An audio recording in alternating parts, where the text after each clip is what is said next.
माणसाच्या आयुष्याची किंमत करता येत नाही. माणसाचं आयुष्य हे अमूल्य असतं, पण आपण ज्यांच्यासोबत आहोत किंवा ज्यांच्या सभोवती आपण राहतो त्यांच्यावर आपल्या आयुष्याची किंमत ठरत असते. नमस्कार, मी संदीप. आज पुन्हा एकदा एक छानशी कथा घेऊन आपल्यासाठी आलेलो आहे. आजची कथा आहे गौतम बुद्ध आणि त्यांच्या एका शिष्याची. गौतम बुद्धांचा एक शिष्य विचाराच्या मालिकेमध्ये गुरफटलेला असतो. त्याच्यासमोर एक प्रश्न असतो की माणसाच्या आयुष्याची किंमत काय किंवा माणसाच्या आयुष्याचं मूल्य काय. तो या प्रश्नाचं उत्तर जाणून घेण्यासाठी आपल्या गुरुदेव गौतम बुद्धांच्याकडे जातो आणि गौतम बुद्धांना नमस्कार करून विचारतो की माणसाच्या आयुष्याचं मूल्य काय किंवा माणसाच्या आयुष्याची किंमत काय. गौतम बुद्ध त्याच्याकडे पाहतात आणि त्याला सांगतात की तुझ्या या प्रश्नाचं उत्तर माझ्याकडे आहे, तुझ्या या प्रश्नाचं मी उत्तर देतो, पण तत्पूर्वी तू माझं एक काम कर. गुरूंची आज्ञा मानून तो सांगतो की ठीक आहे, तुम्ही सांगा मला काय करायचंय.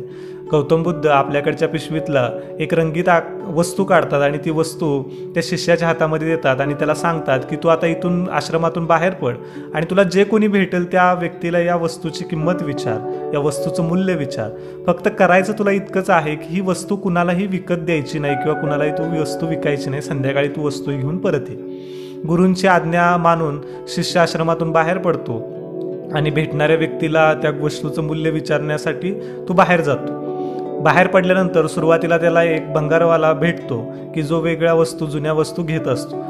तो शिष्य ती वस्तू त्या भंगारवाल्याला दाखवतो आणि त्याला विचारतो की ह्या वस्तूची किंमत काय होईल किंवा या वस्तूचं मूल्य काय होईल.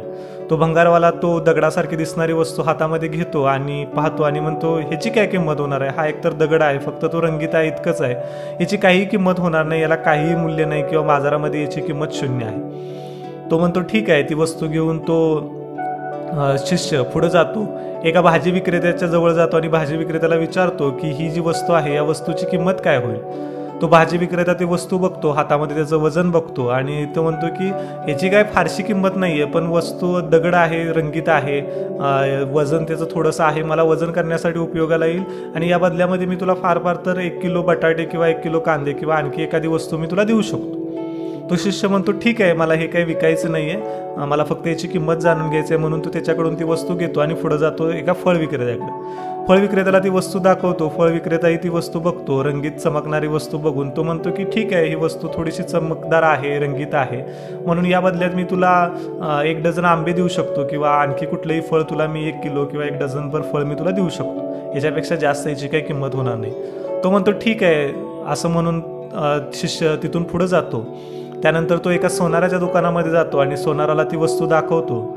सोनार ती वस्तू काही वेळ पाहतो आणि म्हणतो की या वस्तूची मी तुला 5 ते 10 हजार रुपये मी किंमत द्यायला तयार आहे. शिष्याला थोडंसं आश्चर्य वाटतं आणि शिष्य म्हणतो की ठीक आहे, मला ही वस्तू विकायची नाही आहे. त्या सोनाराच्या ते लक्षात येतं आणि तो पुन्हा म्हणतो की ठीक आहे, ही जराशी किंमत कमी वाटत असेल तर या वस्तूचं मी तुला फार फार तर 1 लाख रुपये द्यायला तयार आहे. शिष्य म्हणतो मी तुमचा खूप आभारी आहे, पण मला ही वस्तू विकायची नाही आहे, मला या वस्तूचं फक्त मूल्य जाणून घ्यायचं आहे. तो सोनार पुन्हा सांगतो की मी तुला या वस्तूचे 1 लाख रुपये द्यायला तयार आहे. या ठिकाणी असणारे अनेक दुकानं आहेत, तू कुठेही विचार, माझ्यापेक्षा तुला जास्त याची कोण किंमत देणार नाही आणि जर तुला हे विकायचं असेल तर तू माझ्याकडे येऊन तू विकू शकतोस. शिष्य तिथून बाहेर पडतो आणि एका हिऱ्याच्या जोहऱ्याकडे जातो की ज्या ठिकाणी हिरे घडवले जातात, हिऱ्यांची पारख केली जाते, अशा व्यक्तीकडे जातो आणि त्याला ती वस्तू दाखवतो आणि विचारतो की या वस्तूचं मूल्य काय असू शकेल. तो व्यक्ती ती वस्तू हातामध्ये घेतो आणि त्या शिष्याकडे पाहतो आणि त्याला पहिला प्रश्न विचारतो की तू या वस्तूचं मूल्य विचारतोयस, पण ही वस्तू तुला दिली कोणी. तो शिष्य सांगतो की ही वस्तू माझ्या गुरुजींनी दिलेली आहे, माझ्या गुरुनी दिलेली आहे आणि मला या वस्तूचं मूल्य जाणून घ्यायचं आहे. तो जोहरी किंवा तो जो हिऱ्याचा जोहरी असतो तो म्हणतो की तू बस इथं पहिल्यांदा. तो शिष्य खाली बसतो आणि तो जोहरी त्याला सांगतो, अरे बाळा, ह्या वस्तूची किंमत होऊ शकत नाही. हे अमूल्य असं माणिक नावाचं रत्न आहे की ज्याची बाजारामध्ये कुठेही किंमत होऊ शकत नाही आणि हे रत्न तू विकू नकोस. आणि असं म्हणून ती जी वस्तू आहे किंवा ते जे माणिक नावाचं रत्न होतं ते रत्न तो शिष्याच्या कडे देतो. शिष्य त्याचेही आभार मानतो आणि तिथून बाहेर पडतो.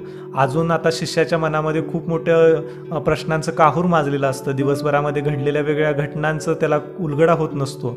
अशा विचारामध्येच तो आश्रमामध्ये येतो, गौतम बुद्धांचं दर्शन घेतो आणि दिवसभर घडलेली सगळी कथा त्यांना सांगतो आणि ती वस्तू त्यांच्याकडे देतो. गौतम बुद्ध ती वस्तू आपल्याकडे घेतात आणि त्याला सांगतात की सकाळी तू जो विचारलेला प्रश्न होता की माणसाच्या आयुष्याचं मूल्य काय किंवा माणसाची किंमत काय, त्याचं उत्तर हे दिवसभर घडलेल्या घटना आहेत. तू कुणाकडे जातोस यावर तुझ्या आयुष्याचं मूल्य किंवा तुझ्या आयुष्याची किंमत ठरत असते. तू जर भंगारवाल्याकडे गेलास तर तुझ्या आयुष्याचे मूल्य हे शून्य आहे, पण हेच जर तू एखाद्या हिऱ्याच्या जोहऱ्याकडे गेलास तर तुझ्या आयुष्याची किंमत ही अमूल्य आहे. माणसाचं आयुष्य ही अशाच पद्धतीनं आहे की आपल्या सभोवती असणारे जे वेगवेगळे व्यक्ती आहेत यांच्या विचारावर किंवा यांच्यामुळं आपल्या आयुष्याची किंमत ठरत असते.